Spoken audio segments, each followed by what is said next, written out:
Last video, I showed you how to create player movement. Let's just demonstrate that real quick. We'll just Control B and build. And we have um, this four directional movement. As you can see, my layers are a bit high. Uh, but anyways, what we're going to do now is we're going to implement collisions on movement. And we're going to use the script directly from the documentation. And before we do that, we need to set up collisions for the player in the first place. So on the player, main collection, we go player on the game object itself. We need to add component, collision object, and then we'll just add a box to here.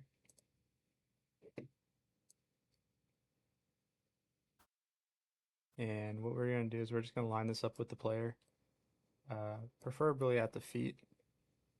And we can make the size smaller and just match it up with the feet of the player.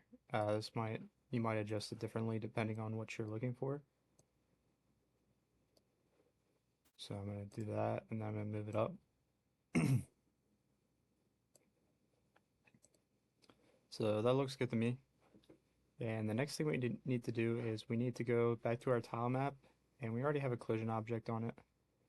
And so we're just going to click on we're going to go to the tile asset. So my assets is what I set it up in. And we're going to make a new collision group, and we're just going to call this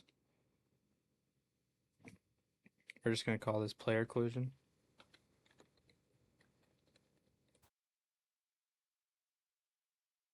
Or actually, we'll just rename it obstacles for a shorter name.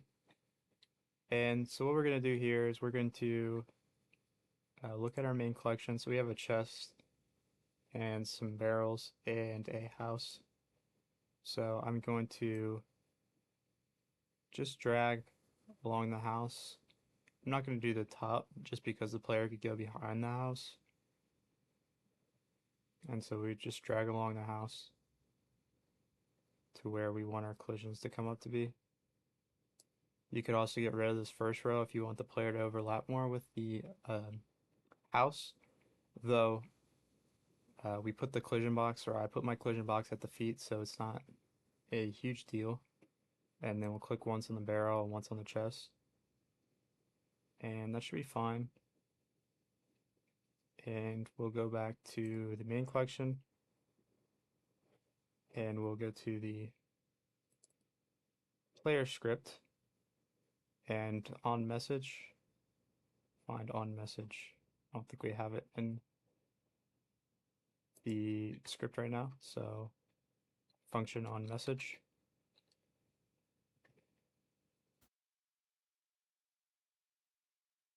And we can just print message when we get a collision. So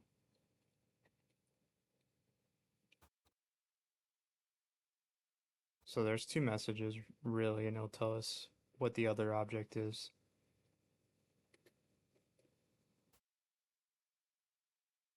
But we'll just look at the collision response for now.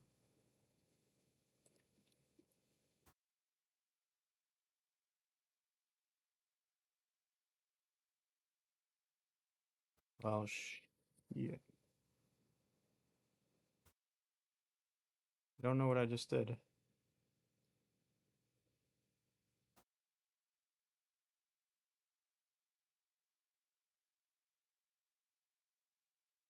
Just make sure we don't have an on message.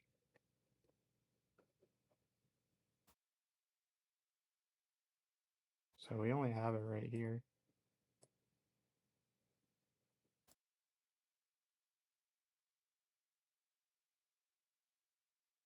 That again.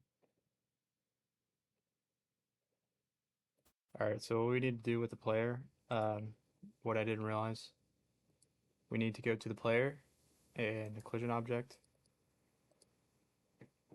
and we're going to turn it on kinematic so that the player doesn't have any mass. And if we build that again, Should be fine. See, we have no messages sending, and that's because we don't have a group or a mask. So we'll call this group player, and our mask will be obstacle. And then we need to go to our tile map, collision object, and since we already have container and chest, we can just comma and go obstacle, and now add it to the list of things that are colliding on this map. So if we control B again, we still have no message because we didn't add player to the mask. These are case sensitive, by the way, so. And we still have no mask. Let's check out our tile source again. It's obstacles. So we'll go back to here and we'll go obstacles with capital O.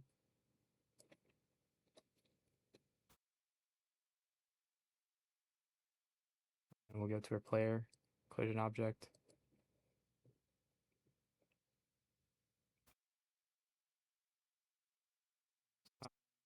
We have our collision response. So, and if we scroll up a little bit, we can see we get it on the house, see the bar moving up. And then if we go on the barrel, it moves up again. Chest moves up again. And yeah, so we have our collision response now. Now we can grab this script from the documentation. So this is, we're going to set up a correction vector, and then on update, we'll reset it to 0. What these close brackets just do is set it to 0, 0, 0. And then on message, if the message ID equals contact point response, then we get basically the distance. And we set the distance since the message, and then we compensate for that and set the position. And so like we get the distance that was traveled and set the composition to this, and then we'll set the position to fixed essentially. And it's going to update very frequently, so you won't really notice the correction at all because it's in the update function. Essentially, so it's running every frame, this set position. So we can grab the self.correction, we'll just control C that, and we'll go to our player script. We don't really need to modify anything because of the way that we set up our movement. So we have self.correction vector, we just initialize this variable, and then we have the self.correction vector, and we reset it on update. So we control C. So we're doing little, very small corrections at a time, but very frequently, so it's less noticeable. So on update, I can just paste it at the top. It's fine. So we'll just call this reset correction vector.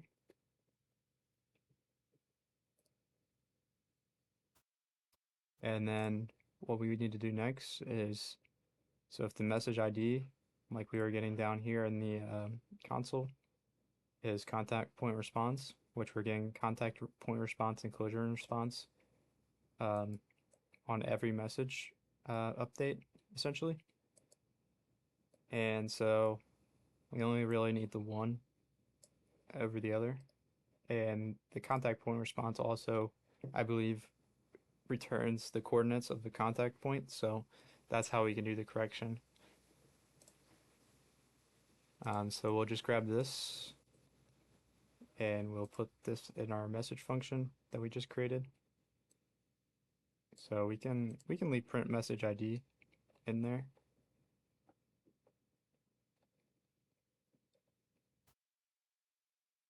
I don't know why it's not letting me do anything, but we can just clean this up a little bit.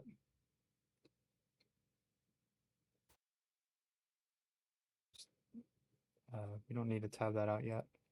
So if the message ID equals contact point response and the message distance is greater than 0,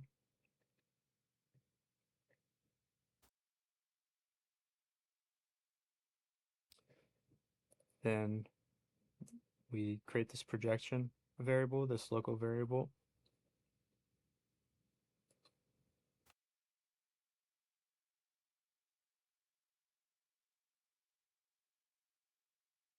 And we make sure it's less than 1 so we don't overcorrect. And then the last thing we need to do is create a compensation distance that is going to be set as a variable.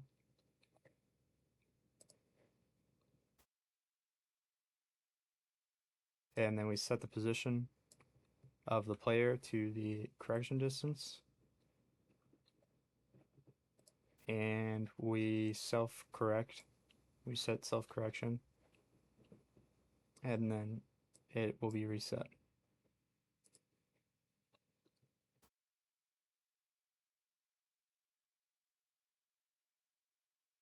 And then now when we run our script, now we have this, even though the layers are a bit off, we do have this good collision response around the objects. If I put the hitbox more towards my head wouldn't go underneath this object. But if it was on the same level, or if my player was on the top layer, like it should be, um, that wouldn't be an issue. So we can just fix that real quick. So we go to player, or our main collection, we'll go to our player, and we'll just put them in 1 in the Z direction. Usually it's best to keep your player around between -1 and 1 because that's the standard for layers on texture map or tile maps. So if this was on the same layer, I believe I would be going slightly into it or behind it, but yeah, I mean everything looks good to me. We can just edit the collision box real quick, and that'll be all. So we'll just make sure obstacles is selected, and we can just go like that, and we can put one on the chimney too, or we can just, yeah, that's fine. So just Control B.